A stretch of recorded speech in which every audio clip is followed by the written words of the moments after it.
मित्रों, आज हम लोग जो टॉपिक पढ़ने वाले हैं उसका नाम एक्टिव टू पैसिव वॉइस। इसका फर्स्ट लेक्चर हो चुका है, सेकंड लेक्चर हो चुका है, आज थर्ड लेक्चर है। फर्स्ट लेक्चर में हम लोगों ने प्रेजेंट इंडेफिनिट टेंस के बारे में पढ़ा, फिर सेकंड लेक्चर में हम लोगों ने पास्ट इंडेफिनिट के बारे में पढ़ा। इसमें जो हम लोग फ्यूचर इंडेफिनिट टेंस के बारे में पढ़ेंगे, कैसे फ्यूचर इंडेफिनिट टेंस का जो सेंटेंस होगा उसको हम लोग एक्टिव से पैसिव वॉइस में कन्वर्ट करेंगे। ठीक है, हम लोगों ने कुछ जनरल रूल्स पढ़े थे एक्टिव से पैसिव वॉइस चेंज करेंगे। जैसे पहला रूल मैंने बताया था, मैं रिवीजन हर क्लास में आप लोगों को करा देता हूं ताकि कोई नया बच्चा है उसको भी रिकॉर्ड हो जाए। पहला रूल होता है सब्जेक्ट को ऑब्जेक्ट बनाते हैं और ऑब्जेक्ट को सब्जेक्ट बनाते हैं। ठीक है, दूसरा रूल है जब भी एक्टिव वॉइस से पैसिव वॉइस में कन्वर्ट करते हैं तो हमेशा वर्ब की थर्ड फॉर्म का प्रयोग करते हैं। तीसरा रूल है टेंस अकॉर्डिंगली चेंज होता है, हर सेंटेंस का टेंस चेंज होता है। ठीक है, जैसे इंडेफिनिट है तो इंडेफिनिट उसके कंटीन्यूअस में चला जाता है, ये हम लोगों ने पढ़ चुका है।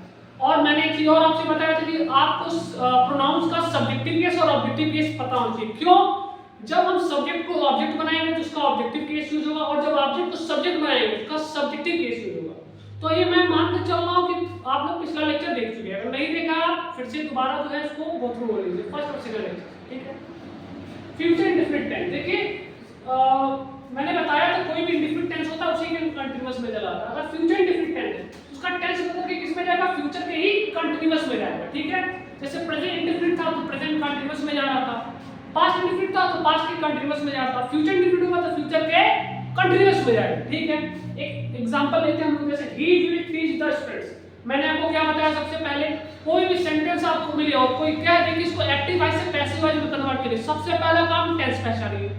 देखिए टेंस पहचानने का दो तरीका, हेल्पिंग वर्ब देखिए, अगर हेल्पिंग वर्ब नहीं मिल रहा तो मेन वर्ब देखिए। इसमें देखिए कहीं और कुछ लिखा, यहां देखिए हेल्पिंग वर्ब विल, और विल का प्रयोग कहां होता है? एक हेल्पिंग वर्ब है जो किसका हेल्पिंग वर्ब होता है, किस टेंस में? फ्यूचर इंडेफिनिट टेंस में। सबसे पहला काम आप लोगों ने टेंस पहचान लिया, और फ्यूचर इंडेफिनिट टेंस तो जाएगा किसमें? फ्यूचर कंटीन्यूअस में। ठीक है, दूसरा काम सब्जेक्ट को ऑब्जेक्ट बनाना है, ऑब्जेक्ट को सब्जेक्ट। ही सब्जेक्ट है, पहचान लीजिए पहले सब्जेक्ट, ये सब्जेक्ट है और द स्टूडेंट्स ऑब्जेक्ट है। ये सब्जेक्ट जाएगा ऑब्जेक्ट में और ये ऑब्जेक्ट आएगा सब्जेक्ट में। तो पहले सब्जेक्ट को लिख लेते हैं, सब्जेक्ट पहले लिखना है तो द स्टूडेंट्स। अब देखिए ये फ्यूचर इंडेफिनिट में था तो हेल्पिंग वर्ब क्या यूज हो रहा था? विल। अब ये जाएगा किसमें? फ्यूचर कंटीन्यूअस में, तो हेल्पिंग वर्ब क्या यूज होगा? विल बी या शैल बी। तो द स्टूडेंट के साथ क्या लगेगा? विल बी लगेगा। Will be. वर्ब की थर्ड फॉर्म, वर्ब क्या है? मेन वर्ब टीच, टीच का थर्ड फॉर्म टॉट। ऑब्जेक्ट से पहले बाय लगाते हैं, जनरल रूल है बाय। ऑब्जेक्ट कौन है? ही, सॉरी ही सब्जेक्ट जाएगा ऑब्जेक्ट में, उसका ऑब्जेक्टिव केस, ही का objective case him. First lecture में हम लोग पढ़ चुके हैं, नहीं पता है तो आप एक गो थ्रू होइए।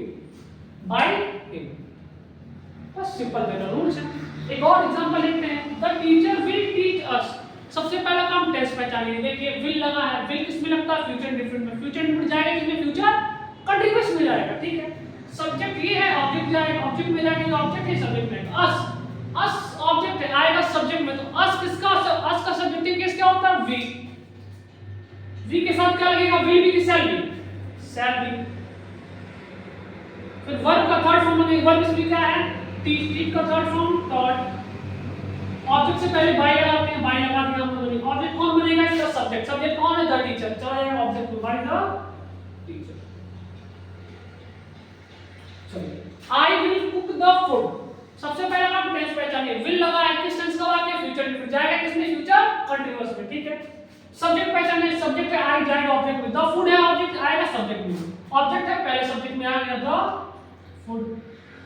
अब देखिए विल लगा है तो विल फ्यूचर इंडेफिनिट टेंस का हेल्पिंग वर्ब है तो फ्यूचर कंटीन्यूअस में जाएगा, तो विल बी या शैल बी लगेगा, तो द फूड के साथ क्या लगेगा? Will be. वर्ब का थर्ड फॉर्म यूज करना है, कुक का थर्ड फॉर्म कुक्ड। ऑब्जेक्ट से पहले बाय आएंगे, ऑब्जेक्ट बनेगा कौन? इसका सब्जेक्ट। सब्जेक्ट कौन है? आई, आई है सब्जेक्टिव, जाएगा ऑब्जेक्टिव केस में, तो इसका ऑब्जेक्टिव केस यूज होगा, आई का ऑब्जेक्टिव केस बी। आप जनरल फार्मूला भी देख सकते हैं, बिना फार्मूले के आपको दिमाग में सब सारी चीजें रिकॉल होनी चाहिए। ठीक है, समझो।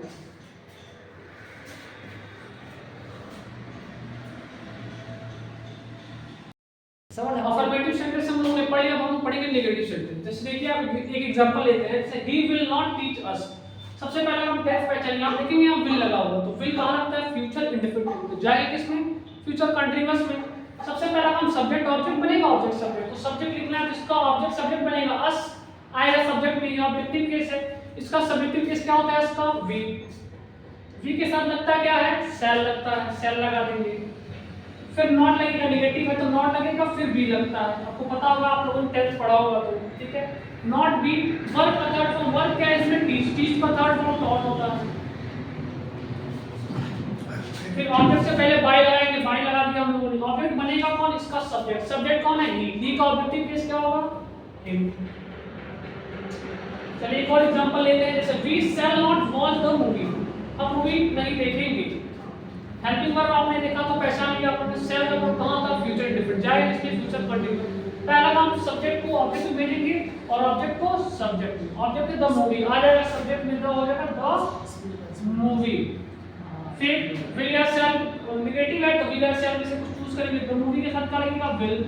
नेगेटिव है तो नॉट लगेगा, फिर बी लगता है, विल नॉट बी। फिर वर्ब का थर्ड फॉर्म, वर्ब क्या है इसमें, वॉच। वॉच का थर्ड फॉर्म वॉच, वॉच। फिर ऑब्जेक्ट से पहले बाय लगाएंगे, ऑब्जेक्ट बनेगा कौन, इसका सब्जेक्ट। सब्जेक्ट कौन है, वी। वी सब्जेक्ट है, ऑब्जेक्ट में आएगा जिसका ऑब्जेक्टिव केस यूज होगा, और वी का ऑब्जेक्टिव केस क्या होता है, अस।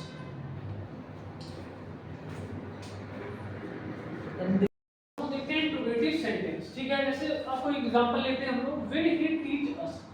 विल का प्रयोग हुआ है तो फ्यूचर डिफरेंट टेंस है, जाएगा फ्यूचर कंटीन्यूअस में, चलिए चेंज करते हैं। तो इंट्रोगेटिव है तो विल या टेंस चेंज होगा, तो विल या शैल बी प्रयोग होगा क्योंकि फ्यूचर कंटीन्यूअस में जा रहा है। लेकिन विल या शैल किसके हिसाब से लगेगा, सब्जेक्ट के हिसाब से। सब्जेक्ट बनेगा कौन, इसका ऑब्जेक्ट। ऑब्जेक्ट कौन है, अस, आएगा सब्जेक्ट में, तो अस के हिसाब से शैल या विल में से क्या होगा, शैल। फिर हम सब्जेक्ट लिखेंगे, सब्जेक्ट क्या है, अस का सब्जेक्ट केस वी। फिर लगाएंगे बी। वर्ब का थर्ड फॉर्म, वर्ब क्या है, टीच, टीच का थर्ड फॉर्म टॉट। ऑब्जेक्ट से पहले लगेगा बाय, बाय लगा देंगे, ऑब्जेक्ट है, ऑब्जेक्ट बनेगा कौन, इसका सब्जेक्ट। सब्जेक्ट कौन है, ही, जाएगा ऑब्जेक्ट में क्या हो जाएगा, ठीक है। एक और एग्जांपल लेते हैं, जैसे शैल वी इनवाइट देम। देखिए शैल का प्रयोग होगा तो विल या शैल फ्यूचर डिफरेंट टेंस में प्रयोग होता है, जाएगा इसमें फ्यूचर कंटीन्यूअस में।